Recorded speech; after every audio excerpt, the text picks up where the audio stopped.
I finally figured out how to get rid of that plastic fill when it comes to DTF printing. All right, y'all, so check it out. 200% white underlay, but this is the way most people are printing, getting that plastic fill that I can't stand, and I'm pretty sure y'all can't stand.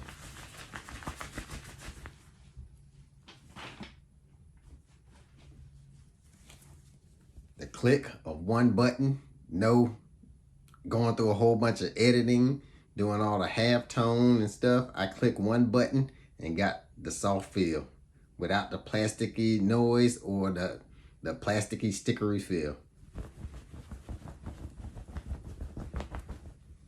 The one on the right was done with 200% white underlay, and the one on the left was done with 200% white underlay. But there's a difference between the two. If you look at the one on the right, you see how the design is? You see the one on the left? You see those perforated holes?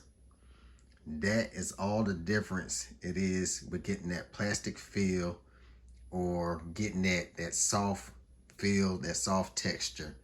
And a lot of people have overcomplicated it. I was trying to figure out by watching how other people was explaining it.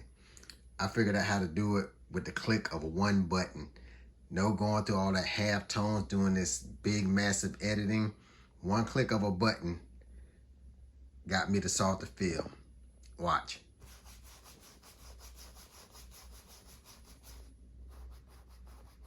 Hear the difference?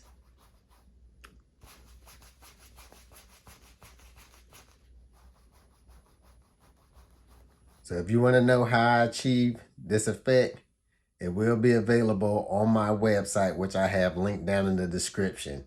I know for a fact it works with the Lancelot M1630 Pro software, and they use the color box rip software. I'm not sure if any other DTF printer software has the option to do this, but I know for a fact that it works with the color box rip software that comes with the Lancelot M1630 Pro DTF printer.